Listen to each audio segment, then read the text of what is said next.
Hello students, Namaste everyone. This is Sudeep sir this side, your physics teacher.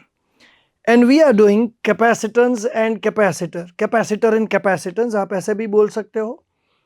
और chapter 2 में जब capacitor में entry होती है तो टॉपिक्स जो होते हैं वो छोटे छोटे बहुत ही इंटरेस्टिंग और बहुत मज़ेदार होते हैं. तो ऐसे ही दो छोटे टॉपिक्स, इंटरेस्टिंग टॉपिक्स को इस वीडियो में मैं कवर कर रहा हूँ. हेडिंग यहाँ पे लिखा हुआ है capacitance of an isolated sphere. Students, isolated sphere है मतलब एक ही स्फीयर होना चाहिए. तो आपके सामने एक स्फीयर यहाँ पे रखा है. इस स्फीयर का रेडियस है r और इसके ऊपर का पॉजिटिव चार्ज है कैपिटल Q. अब स्टूडेंट्स, हम सबको मालूम है, प्रीवियस वीडियो में भी हमने ये डिस्कस किया था कि अगर किसी स्फीयर को चार्ज दिया जाए तो उस चार्ज की वजह से उस स्फीयर के ऊपर एक पोटेंशियल डेवलप होता है जो कि सरफेस के ऊपर का पोटेंशियल होता है V is equals to K Q by R. Fine, V is equals to K Q by R. तो अगर इसी फॉर्मूला को अप्लाई किया जाए यहाँ पे तो वो हो जाएगा 1/4 epsilon not into Q by are.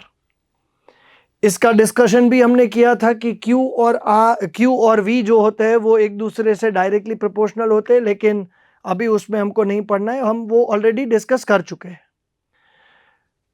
अगर मैं इस 4 पाई एप्सिलॉन नॉट को पोटेंशियल की साइड पे जाने दूं तो सीन कुछ ऐसा होगा. Q is equals to 4 pi epsilon not R into V. And if Q is something into V, इस चैप्टर में, इस सेगमेंट में ये चीज बहुत बार आने वाली है कि if Q is something into V, तो वो जो something होगा वो आपका C होगा.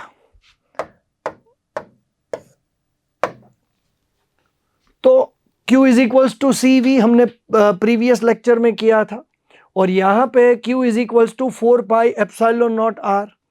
तो अगर दोनों इक्वेशंस को कंपेयर किया जाए तो हमको हमारी कैपेसिटेंस की वैल्यू मिलेगी, फॉर्मूला मिलेगी 4 पाई एप्सिलॉन नॉट R. छोटा सा डेरिवेशन था, खत्म हो गया. फॉर्मूला आपको याद रखनी है, इसलिए इसको बॉक्स में रख रहा हूं.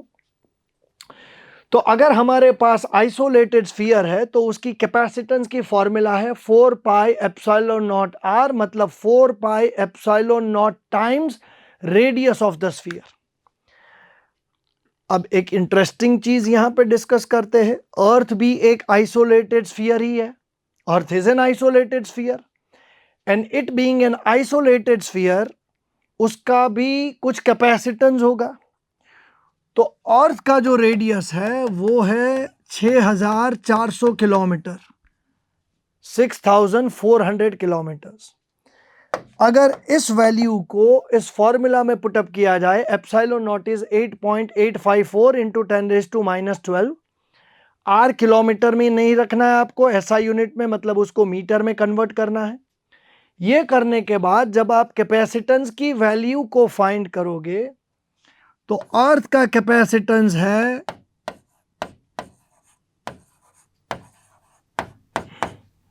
711 माइक्रोफैरड.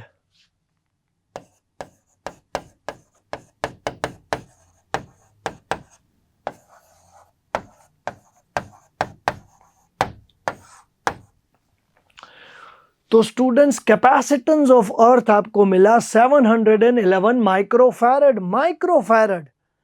अब इतनी बड़ी अर्थ, 6400 किलोमीटर, दुनिया की पूरी आबादी, और उसका कैपेसिटेंस माइक्रोफैरड में. अब यहां पे एक चीज आपको समझनी है कि फैरड एक बहुत ही बड़ा यूनिट है. Farad is a very big unit of capacitance.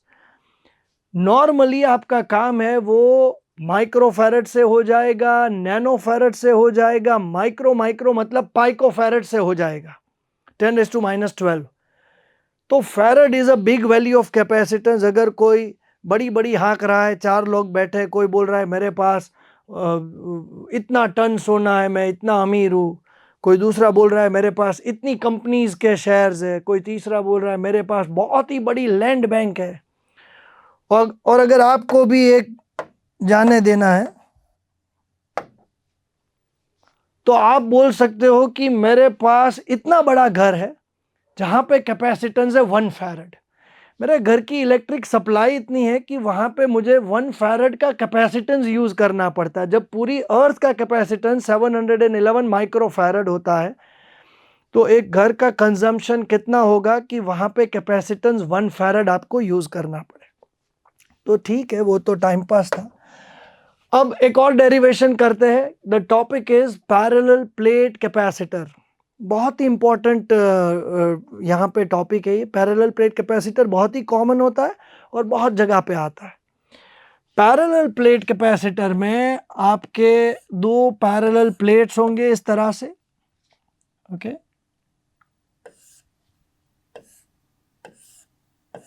Like this, okay. और यहां पे 2 पैरेलल प्लेट्स होते हैं जिनके बीच का जो सेपरेशन होता है दैट इज D से, और दोनों प्लेट्स का जो एरिया है आइडेंटिकल है एंड इट इज A।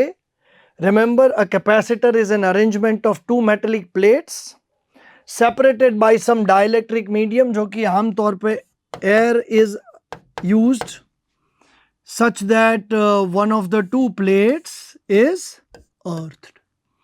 तो एक पैरेलल प्लेट कैपेसिटर कुछ ऐसा दिखेगा, लेकिन डेरिवेशन इस तरह के डायग्राम में करने में मज़ा नहीं आएगा, इसलिए हम क्या करते हैं, यहाँ पे मैं आपको साइड व्यू दिखा देता हूँ। मान लीजिए ये एक पैरेलल प्लेट कैपेसिटर की 2 पैरेलल प्लेट्स है, और जैसा कि मैंने बोला कि इसके 2 प्लेट्स के बीच का जो सेपरेशन है दैट इज स्मॉल d। जो इसका प्लेट एरिया है वो है A। और जैसा कि एक कैपेसिटर किस तरह से काम करता है, उसके एक प्लेट को आप पॉजिटिव चार्ज दे दो,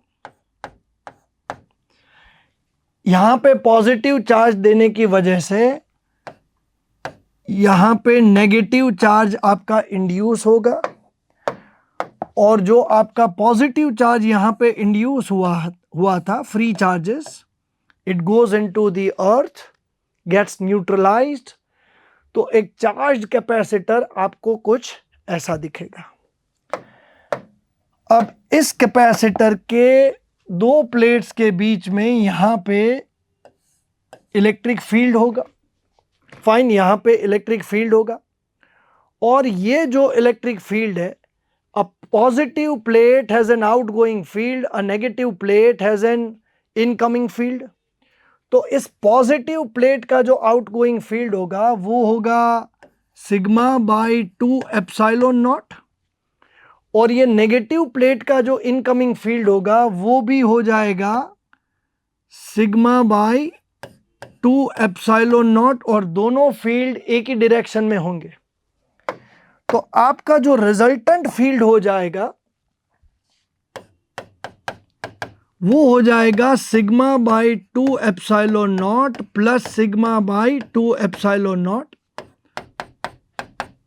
सो your resultant field will be sigma by epsilon not. अब sigma, as we all know और we should know, is surface charge density, it's charge per unit area. तो इस सिग्मा के बदले मैं Q बाई A पुटअप कर रहा हूं, जो कि बहुत ही ऑब्वियस चीज है। अब स्टूडेंट्स ये मान के चलिए कि कैपेसिटर के दोनों प्लेट्स के बीच में जो पोटेंशियल डिफरेंस है that is V। V is the potential difference between the 2 plates of the capacitor। तो याद करिए, हमारे पास एक फॉर्मूला है E is equals to delta V by delta R, जहां पे delta V by delta R को पोटेंशियल ग्रेडियंट बोलते हैं। तो यहां पे what is the potential difference between the 2 plates, it is V, and what is the separation between the 2 plates, it is D। तो in place of ई आप v by D लिख पाओगे। तो यहां पे जो आप ई देख रहे हो उस ई के बदले में v बाई डी को सब्सटीट्यूट कर पाऊंगा, तो लेफ्ट में आ गया आपका v बाई डी और राइट में it is q by a epsilon not. Students, capacitor के सारे डेरिवेशन में हमारा एम रहता है Q और V को सामने, एक दूसरे के सामने हम लेके आएंगे, that is going to be our aim. क्योंकि जब वो दोनों सामने आ जाएंगे तो हम Q is equals to epsilon not A by D into V। अब हमने क्या किया, Q और V को सामने रख दिया और एक सिचुएशन क्रिएट की, Q is equals to something into V, and if Q is equals to something into V, that something is C। तो आप जो ब्रैकेट में जो टर्म देख रहे हो that is capacitance of a parallel plate capacitor. तो you don't have to forget the formula Q is equals to CV at any stage. ये आपकी बहुत ही इंपॉर्टेंट फॉर्मूला है। और यहां पे अगर पैरेलल प्लेट कैपेसिटर की का कैपेसिटेंस की बात करें तो उसकी फॉर्मूला हो जाएगी epsilon not A by D. Excuse me students. तो this is the formula for capacitance of a parallel plate capacitor. आप देख सकते हो कि जब भी हमको कोई फॉर्मूला मिलती है, as a student you got to observe कि जो भी चीज हमने डिराइव की है वो किन किन फैक्टर्स के ऊपर वो डिपेंड करता है। यहां पे अगर मैं आपसे पूछूं कि capacitance of a parallel plate capacitor किन फैक्टर्स के ऊपर डिपेंड करता है, तो आपका आंसर होना चाहिए it is directly proportional to the area of the two plates, inversely proportional to the separation between the two plates. जितने भी प्लेट्स बड़े एरिया के होंगे और उनके बीच में सेपरेशन कम होगा उतना उसका कैपेसिटेंस ज्यादा होगा। And it also depends on the nature of the medium between the two plates. दो प्लेट्स के बीच में आप किसको प्लेस करते हो उसके ऊपर भी ये डिपेंड करता है, उसकी परमिटिविटी के ऊपर डिपेंड करता है। तो it depends, in this case it depends on the nature of the medium between the two plates. तो स्टूडेंट्स, ये डायमेंशंस के ऊपर कैपेसिटेंस की वैल्यू डिपेंड करती है, वो यहाँ से हम इसको अनाउंस कर सकते हैं, कंक्लूड कर सकते हैं। और यहाँ पे ये टॉपिक खत्म होता है पैरेलल प्लेट कैपेसिटर का। दो टॉपिक्स में ऐसे करवाऊंगा कि जो सिलेबस में नहीं है, spherical capacitor and cylindrical capacitor, जो कि मैं शौक से करवाता हूँ। आपको हायर लेवल थिंकिंग में ये दोनों डेरिवेशंस काम लगेंगे। लेकिन इस वीडियो में इतना ही students. I hope you are finding it interesting. Stay tuned to learn physics with me. Thank you for joining edge.in।